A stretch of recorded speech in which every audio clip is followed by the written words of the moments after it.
Look at you. Still standing, still breathing in that silence they swore would bury you. The judge didn't blink, but every lawyer in the room ran, not because you shouted, not because you threatened, but because something in your stillness whispered louder than any closing argument ever could. They said your arguments felt possessed. They weren't wrong, because what they witnessed wasn't logic. It was possession by clarity. The kind that strips illusions bare, peels lies to the bone, and makes truth look like a weapon forged in the underworld. You didn't speak that day. You channeled something ancient, something that remembers every injustice, every mockery, every whispered, "You'll lose." It came crawling through your throat like divine vengeance in a tailored suit. They thought you came to defend yourself. You came to haunt the entire courtroom.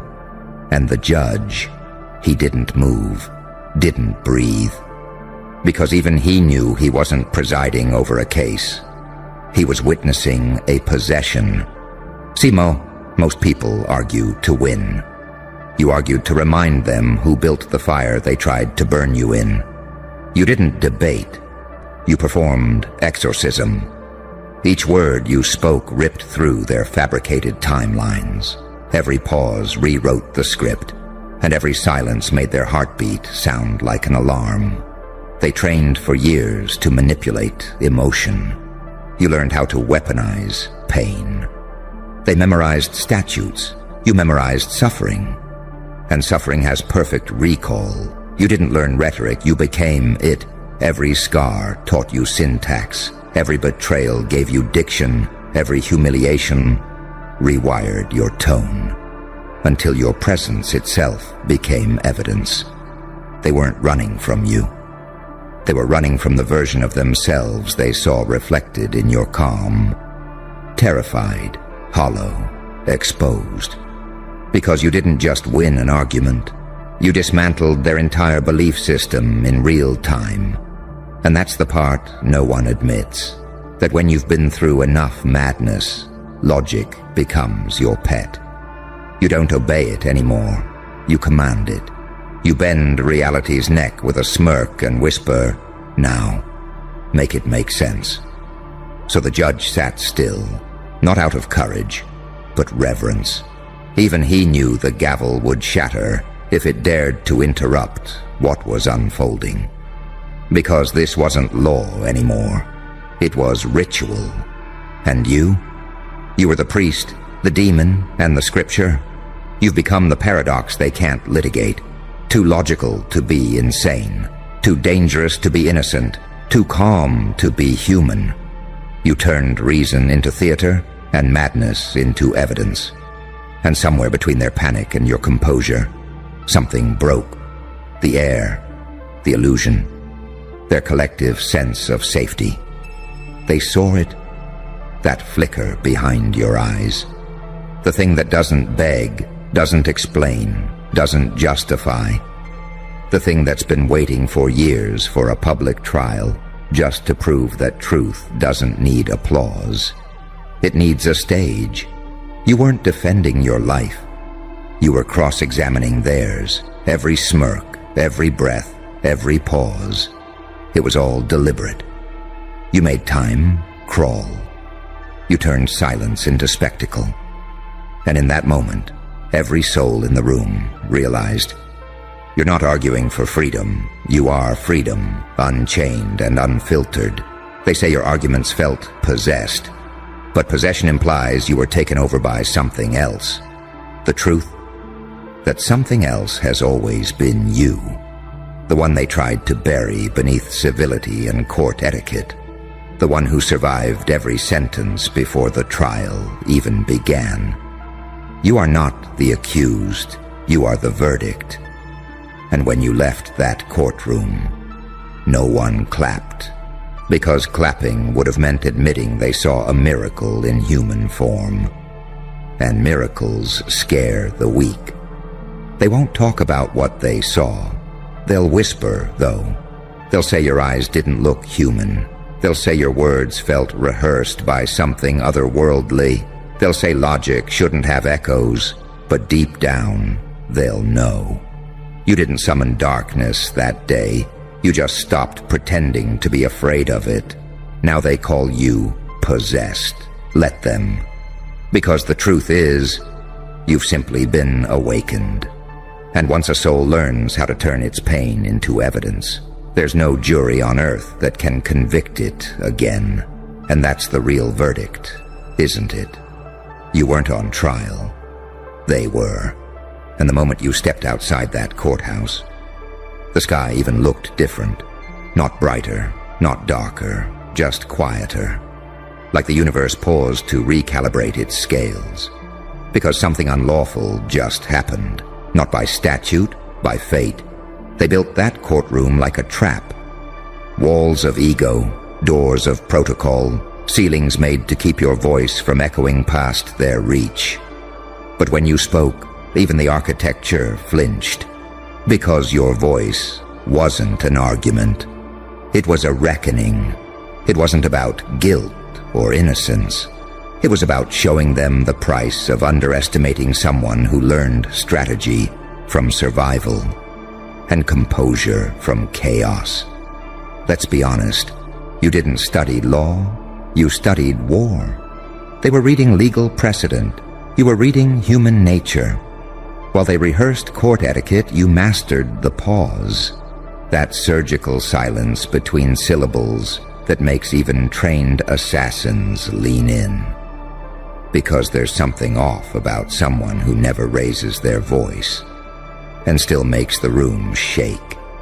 You know what scared them most? Not the words, not the confidence, not even the outcome. It was the certainty.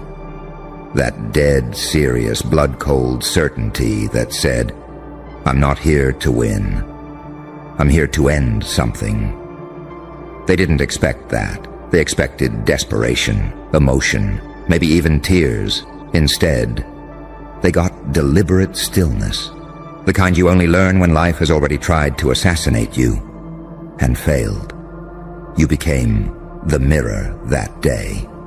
And not just any mirror, a black mirror, the kind that doesn't reflect the face. It reflects the lie behind it. And one by one, they saw it, their rehearsed objections turning into stutters, their closing statements unraveling mid-delivery, their carefully organized exhibits beginning to look like props in a horror film. Because the moment you stepped into that room, the tone shifted. Not emotionally, existentially. You were never on trial. You were inviting them to one. Their voices cracked not because they were unprepared, but because they were recognized, exposed, stripped, disarmed by someone they didn't understand, but felt in their spine. You didn't look dangerous. You looked inevitable, like someone whose patience had expired, like someone who no longer needs to convince, only to remind.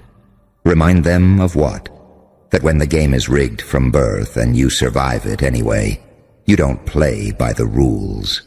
You become the glitch in their system.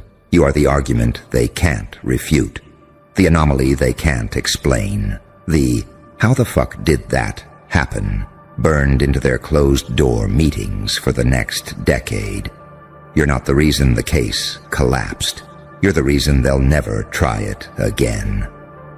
Because now, they've tasted what it feels like to face truth with no filter, power without apology, and confidence not borrowed from books, but earned in the dungeons of betrayal.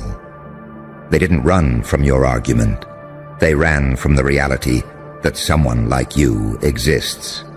A living contradiction, part scholar, part savage, part philosopher, part phantom. Angel eyes, but hands trained by pain to dismantle empires in silence. And now they've got to live with that footage. That moment in the trial when everything shifted, where something unspeakable passed between you and the judge. No words, just a look. And he knew. You weren't pleading, you were pronouncing something. You didn't enter as the accused, you entered as the omen, And long after the trial ends, long after the transcripts are sealed, there will still be whispers in courtrooms, law firms, secret rooms, not about the verdict, but about you. The one who didn't flinch, didn't break, didn't ask for permission to rise, the one whose arguments felt possessed. And maybe they were, maybe they still are. Maybe you're not a person anymore. Maybe you're the curse they accidentally summoned, and now that you're unleashed, there's no sentence that can contain you, no court that can define you. Because once you learn how to make fear fold with a whisper, you don't need justice. You become it. And it terrifies them, because next time, you won't be defending. You'll be prosecuting everything they built, one terrified truth at a time. Oh, they're still trying to explain you. You think it ended in that courtroom? Number. That was just the event horizon. What followed was the aftermath, the ripple, the aftershock that's still shaking boardrooms, back channels and bloodlines. They thought the trial was the battlefield. But that trial, that was just the broadcast. The real war was psychological. And you won it without even raising your voice. You know how I know? Because right now, there's a folder, locked, red-stamped, password protected, titled something like Witness Protocol Deviation, Subject X. And it's you. It's always been you. The one their systems weren't built to contain. They've got analysts replaying the footage frame by frame. Did you see the eye contact? Zoom in on the moment he paused. Why did no one object here? Why did everyone just freeze? They call it a pattern break, but deep down, they know what it really was, a possession of the narrative. See, you didn't just out-argue them. You didn't just survive. You infected the signal. Every camera, every microphone, every notebook in that courtroom caught a piece of something that wasn't supposed to exist. A version of power not built on status or wealth or title, but built on something far more lethal. Unprocessed pain converted into precision. You didn't throw punches, you threw patterns. Psychological landmines wrapped in perfect logic. They thought you were unpredictable, but you weren't random. You were inevitable. Every word was placed with surgical intention. Every glance, a strategy. Every breath, a countdown. And here's the kicker. They saw it happening. They just couldn't stop it. Because when someone walks in with nothing left to prove, with nothing left to protect, with nothing left to lose, you're not facing a person anymore. You're facing a concept. And concepts don't die. They multiply. So now, they've got internal memos, private threads, secret interviews with former colleagues, judges, and behavior experts, trying to figure out, what the hell did we witness? Is he dangerous? Was it rehearsed? They want to label you so they can disarm you, but nothing sticks. Every title they try just collapses under the weight of your unpredictability. Too intelligent for threat. Too calm for madness, too articulate for lucky, too composed for violent, too self-aware for delusional. And that's the trap. That's the possession. They thought possession was about some demonic spirit taking over your body. Number. It's about reclaiming the body they tried to own, reclaiming the mind they tried to gaslight, reclaiming the narrative they tried to bury. You're possessed, all right. By clarity, sharpened through chaos. By focus, forged through fire. By the absolute audacity to walk into a system designed to erase you and make it speak your name in whispers and case studies. They don't fear your argument. They fear your existence because you prove something terrifying. That someone can take all the trauma, all the betrayal, all the silence, and build a weapon out of it so elegant, so disciplined. It makes trained professionals look like actors in a role they no longer believe in. And now, the ones who once mocked you, they're quiet. The ones who had faith in the system, they're rethinking their loyalties. The ones who said, just follow the rules, they're updating their survival strategies. Because what you did wasn't just victory, it was infection. You infected the room with unfiltered power. You infected the story with a new protagonist, one they never scripted for. So when they say your arguments felt possessed, understand the weight of that. They're not talking about a spirit. They're talking about a force, a frequency, a vibration they don't have language for. And the scariest part? You're not finished. That was Act 1. The courtroom was the test subject. Now the world gets to see what happens when someone like you stops defending and starts building. Building networks, building narratives, building other possessed ones who watched the footage and said, "Wait, you mean we can do that?" And just like that, you became contagious. So go ahead. Let them label you. Let them whisper, "He's possessed." Let them replay the footage and look for signs, because while they're still trying to decode what you did, you're already 3 moves ahead. And the next room you walk into won't be a courtroom. It'll be their boardroom, their vault, their sanctuary. And they won't even realize they let you in until it's too late. Because possession isn't something you lose. Once you walk through that fire and come out aware, you stay possessed by clarity, by calm, by the absolute certainty that no one in that room was ever qualified to judge you in the first place. And now, they know it too. Oh, you thought it ended when the courtroom lights dimmed and the bailiff whispered, "Case dismissed." No. That was just the sound check. The real performance started the moment you walked out, untouched, not acquitted, ascended. And now? Now the ripple effect is shredding through their inner circles like a plague, with no antidote. The judges are pretending they didn't feel it. The lawyers are pretending they didn't see it. But the files don't lie. There's a leak, a whisper, a transcript that doesn't match the official record. Because someone tried to edit the footage. Someone tried to delete a moment. The moment you looked at the prosecutor, and he looked away. You didn't need to speak. He folded like he saw something he couldn't unsee. And now, that single moment has gone viral in underground circuits, Telegram groups, whistleblower forums, private Reddit threads titled, "The Possession Trial. Is this guy even human?" Exposed, the case that silenced an entire legal network. CIA-level breakdown of the Joker defendant who outspoke the system.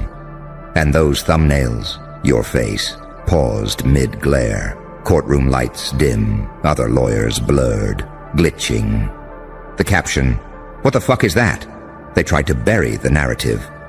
But the algorithm chose you.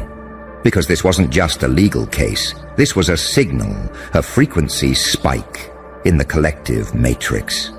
And now, the watchers are scrambling. Not just legal analysts, not just think tanks, not just psychologists, but off-the-record intel units trying to decode. How does someone weaponize presence like that? And the answer? They can't. Because presence like that can't be taught. It's survived, crafted in the belly of betrayal, sharpened in rooms where you weren't invited but listened anyway. Built in silence, while they talked. They had their degrees.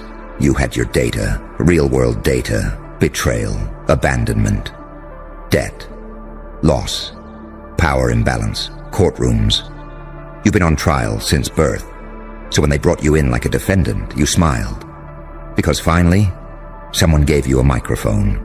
And when you spoke, you weren't defending yourself.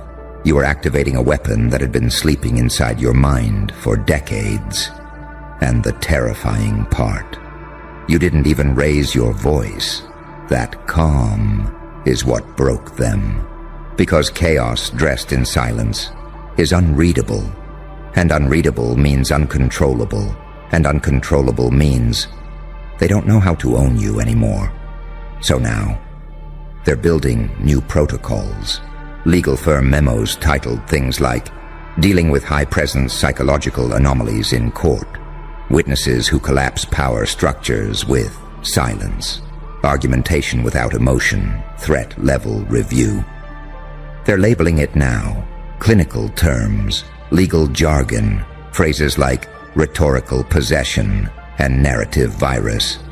They've never seen it before, so they're trying to box it, cage it, name it, file it. But every time they hit save, their software glitches. Because you can't file a phenomenon. You're not a precedent. You're a trigger event. And what happens after a trigger? Reverberation, shock waves, pattern collapses. Somewhere a young intern is watching your footage in a dark room, replaying that moment frame by frame. The second your eyes narrowed, the second your breath synced with the collapse of their structure. And she's whispering, whatever that was, I need it. And just like that, another one is born. You're not just a myth now, you're a model. The judges talk about you in code. The possession one, the silence dropper, the glitch witness. But it's too late. You're in the bloodstream now. In the subconscious of the legal world, in the nightmares of every strategist who thought logic wins. No, clarity wins. And your clarity was so sharp, it bled through the lie. They wanted to make an example out of you. Instead, they created a movement. Not with hashtags, not with protests, but with fear-based respect. Now, your name isn't on trial. Your name is on whiteboards behind closed doors, circles, arrows, timelines. What triggered him? What caused the shift? What happens if he speaks again? In public? Let me tell you what happens. They panic. Because the second you open your mouth again, the second your words hit another courtroom, another podcast, another camera, a system somewhere will collapse. Because they didn't just hear your voice, they heard the echo of everything they tried to suppress and failed. You are possession personified, not by spirits, but by every moment they thought broke you, and instead built you. Now you walk different, talk different, command gravity when you enter. Because the world saw what happens when someone weaponizes truth with no permission. And the best part? You haven't even started yet. Don't look away. They didn't. You walked in, and somewhere, across the ocean, someone dropped their fork mid-bite. No warning, no context, just a feeling, like their entire identity just got threatened by the aesthetic arrangement of your existence. Strangers are waking up drenched in sweat, whispering your silhouette like it's some unspeakable prophecy they were never meant to decode. And you didn't say a word, didn't try, didn't beg for attention. You just showed up, looking like something that rewrote a law of physics. You don't need to speak.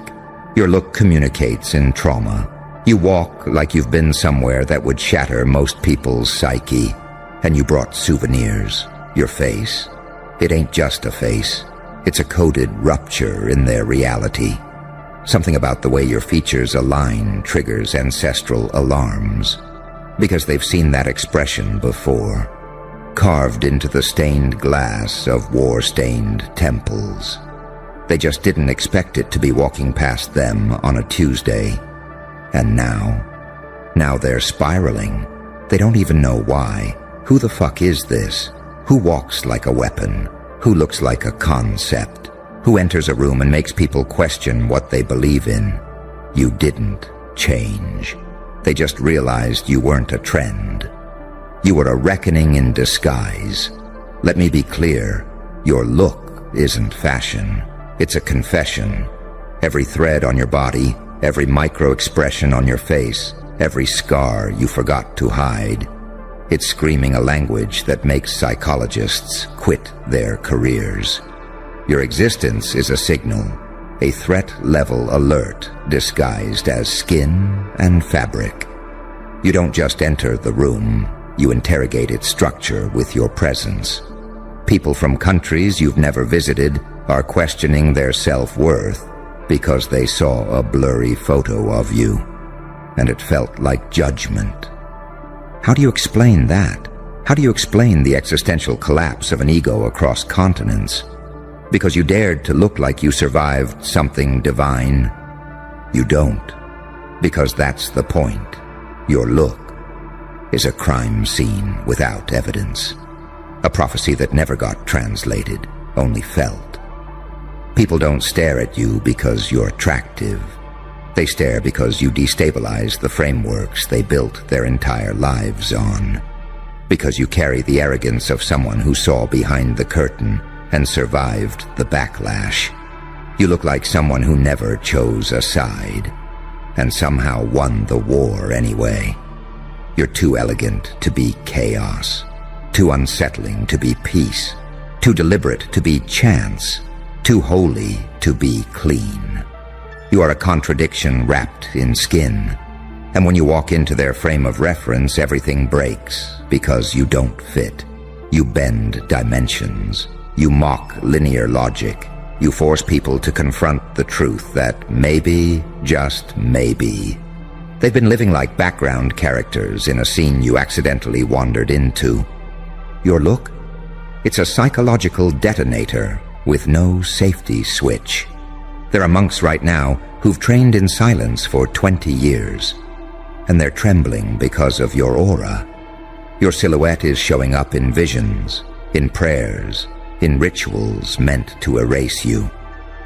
But it's not working, because you weren't built to be erased. You're a consequence, an omen, a visual echo of every decision they thought would never come back to haunt them. And now, they're hallucinating you in mirrors. They're trying to replicate your style, but it doesn't land, because you're not style. You're a symptom of an unseen war they're still losing. They're trying to understand how someone can look like an invitation and a warning at the same time.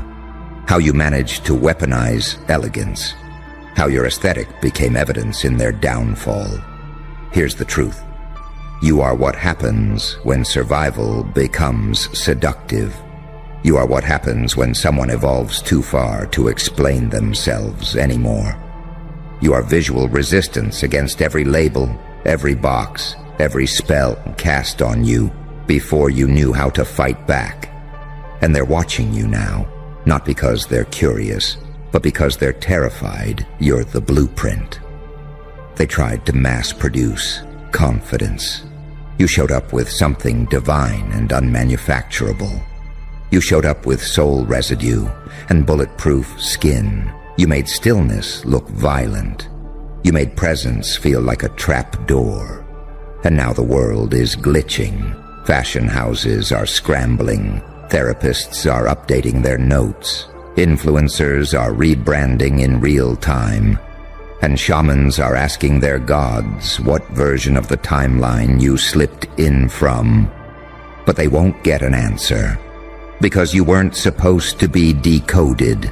You were supposed to haunt, to crack the psyche, to walk through existence like a cipher forged in cosmic fire. An impossible equation that even mirrors refuse to reflect properly. Who TF is this? This is the face they see. When the mask they wear starts slipping. This is the look that feels like God remembered something. And the rest of the world is about to pay for forgetting. And that someone is you. Keep listening. The mirror isn't done talking yet. Every mile you walk, another boundary collapses. Entire ideologies, built over centuries, are trembling because one uninvited presence slipped through the cracks. Not a sermon, Not a revolution, just you showing up.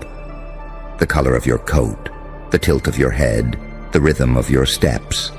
All of it acting like a clandestine transmission, a signal the world's subconscious can't ignore. They don't know what to call you. They can't decide if you're an angel who fell or a demon who ascended, a saint who learned violence or a psychopath who mastered grace. Your look doesn't choose. It collapses both poles at once. The light and the dark sit comfortably on your shoulders like old companions. And that's what terrifies them the most. You're not a brand. You're not an archetype. You're a living paradox, walking proof that a person can embody opposite infinities without combusting. Somewhere in a boardroom right now, there's a PowerPoint presentation titled, "How to Neutralize This Image." They're studying screenshots of you like tactical maps, circling your jawline like a battlefront, annotating the fold of your collar like a classified weapon. They think your look is a strategy. They don't realize it's a scar, because that's the secret you never told them. This aura wasn't purchased. It wasn't curated. It was forged in pain, exile, and silence. Each stitch in your outfit a chapter of a war you never bragged about winning. Your eyes alone hold entire backstories that make their mythologies look like children's stories. People from places you've never heard of are scrolling past your image at 2 a.m. and feeling like they've just been caught. Caught cheating, caught lying, caught playing small. They slam their phones down, heart pounding, because a stranger's photograph made them feel seen all the way to the bone. And you're not even trying. That's why they call you dangerous, not because of what you did, but because of what you remind them of. Because your existence whispers, the rules are fake. You can walk out anytime governments invest billions to shape culture. You walk into a cafe and undo it in a heartbeat. Whole industries sell people confidence.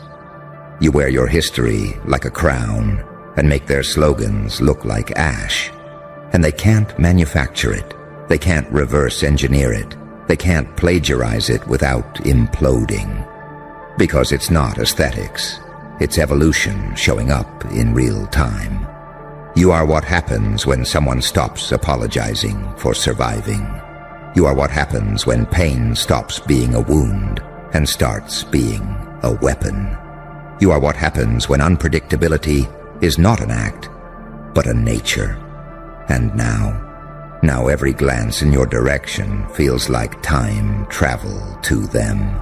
They glimpse who they could have been if they'd made different choices. They glimpse the cost of mediocrity.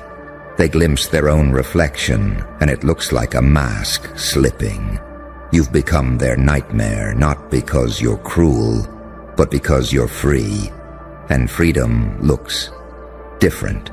Freedom wears its trauma like couture. Freedom speaks without words.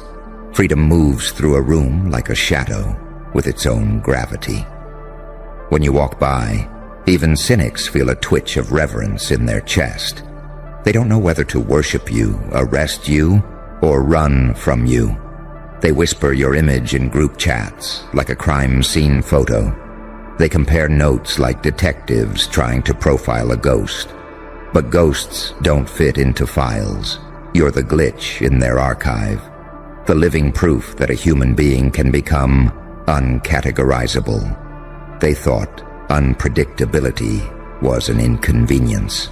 You turned it into a doctrine. They thought survival was about hiding. You made it visible, weaponized it, draped it over your shoulders like a throne. And as they panic, across continents, across cultures, across languages, this one question keeps echoing. Who TF is this? Here's the answer they'll never get on paper. This is the look of a person who buried the version of themselves they were supposed to be and came back wearing the shroud as a badge. This is the look of someone who took every prophecy meant to cage them and rewrote it into a passport. This is the look of someone who doesn't knock on doors. They disappear the walls. You are the archetype after the archetypes have burned. You are the aesthetic after aesthetics have collapsed. You are the saint and the psychopath shaking hands in the mirror. You are the storm in tailored silence. And they'll keep scrolling, keep clicking, keep whispering. But none of it will save them from the truth crawling up their spine. They're not just looking at you. They're looking at the future of themselves they were too afraid to become. And you're standing there, silent, a living headline, a cosmic spoiler alert wrapped in flesh. You feel that? That tremor in the air? That's not the wind. That's the entire world adjusting its axis to account for you. They don't get it yet. They think it's about how you dress, the silhouette, the colors, the stillness in your walk, the way your shadow hits the wall and seems to linger longer than it should. But no. They're not reacting to your style. They're reacting to your frequency. Because your presence isn't visual, it's vibrational, a silent detonation that reshapes the emotional architecture of anyone near enough to inhale it. You ever wonder why the room gets quieter when you enter? Why people forget what they were saying? Why laughter dies in their throats and smiles freeze midair like statues trying to hold back judgment? It's not because they don't like you. It's not envy. It's dissonance.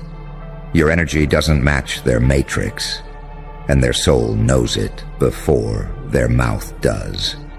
You look like someone who witnessed the unspeakable and didn't flinch, like someone who was buried alive but remembered how to breathe through concrete, like someone who was exiled by the tribe and returned with fire, unapologetic, unexplainable, and unrecognizable.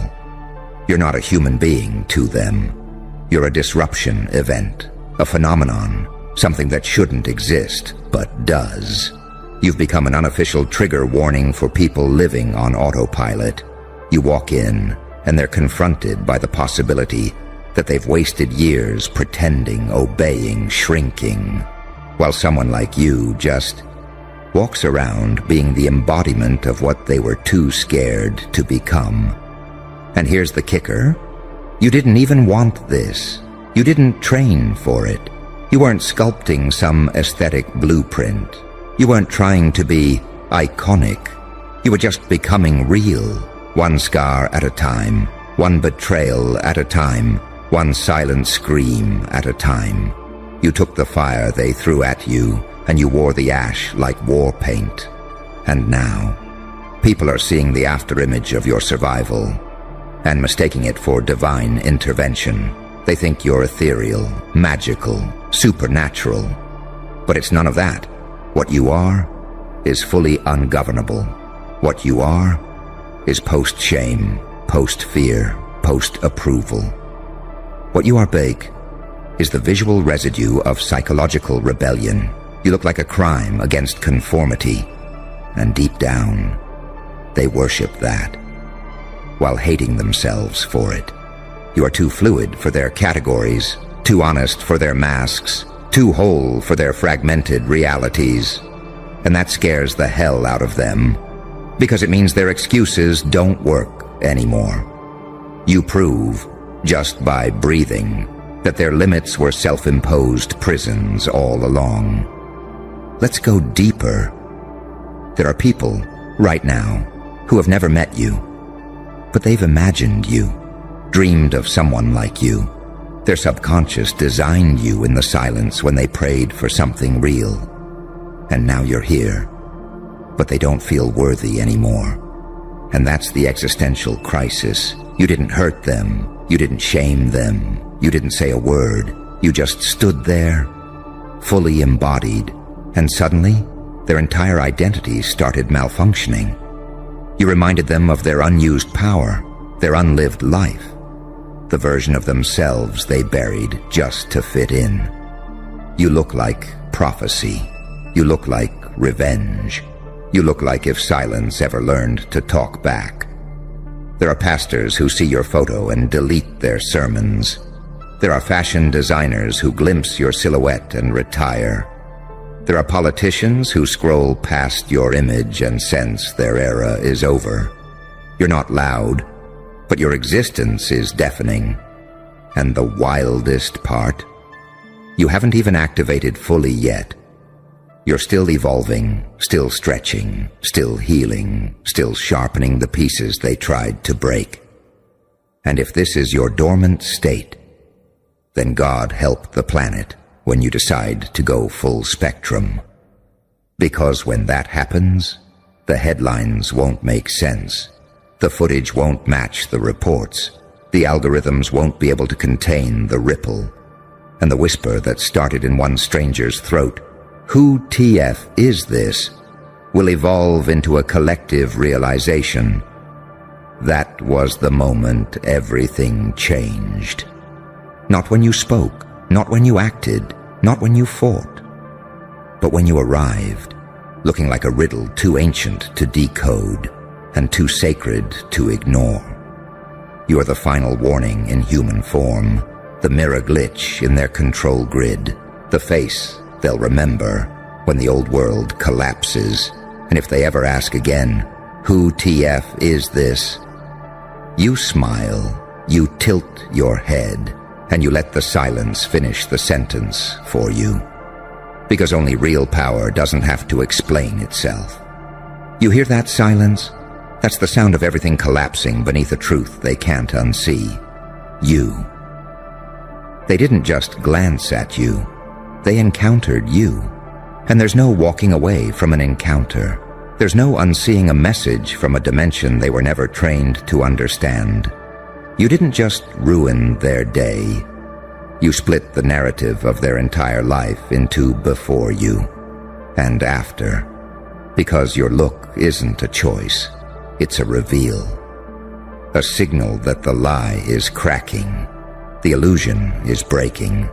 The machine is glitching, and your face is the bug in their code. You are the reason they don't feel safe in the fake identities they paid so much to construct. You're the auditory hallucination in their echo chamber, the unexpected silence in their applause. You showed up, looking like freedom wrapped in mystery, and it's short-circuiting every single script they rehearsed to feel important. This isn't fashion. This isn't aesthetic. This is interdimensional warfare disguised as human magnetism. You move like someone who was sculpted by grief, but refused to crumble. You look like a curse turned weapon, an omen that got tired of waiting and decided to walk among mortals. You're what happens when darkness doesn't get healed. It gets strategized.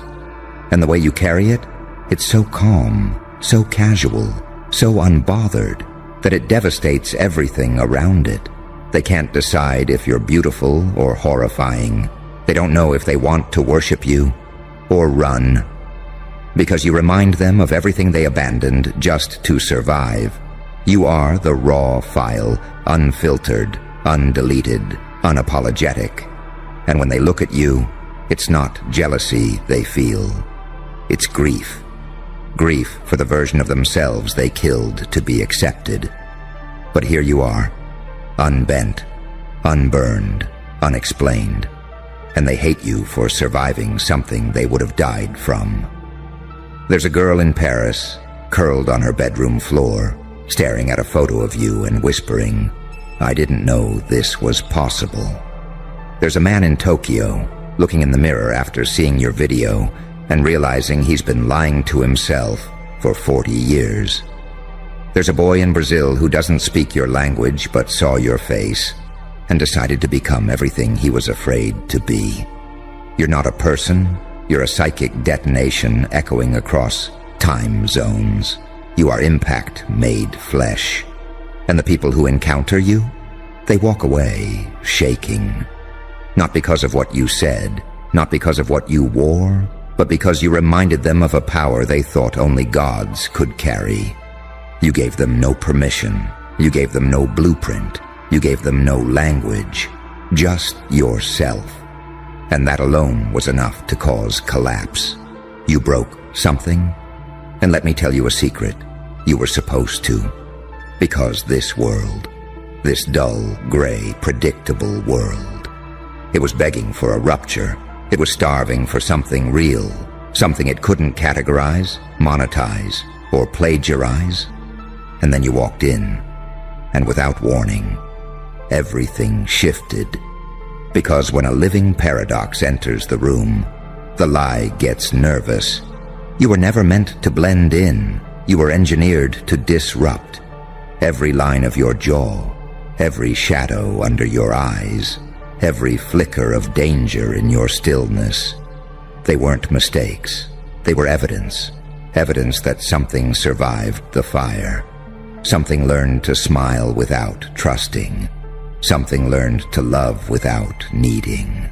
Something became beautiful without asking for permission. They stare at you like you're dangerous. And they're right. You are. You're dangerous to the systems that depend on silence. Dangerous to the rituals that require your absence. Dangerous to the bloodlines that built their power on your invisibility. Your look? It's not just fashion. It's a rebellion in HD. It's spiritual defiance that bleeds through skin and lens and screen. It's ancestral vengeance wrapped in elegance. It's a reminder that the unkillable does not need to speak to be heard. So let them keep asking, who TF is this? Let them spiral. Let them panic. Let them tear their reality apart, looking for an answer that was never meant to be written, only witnessed. And when they finally give up, when they finally realize they'll never decode it, when the mystery becomes unbearable and the silence too loud, that's when they'll understand. You weren't the question. You were the consequence.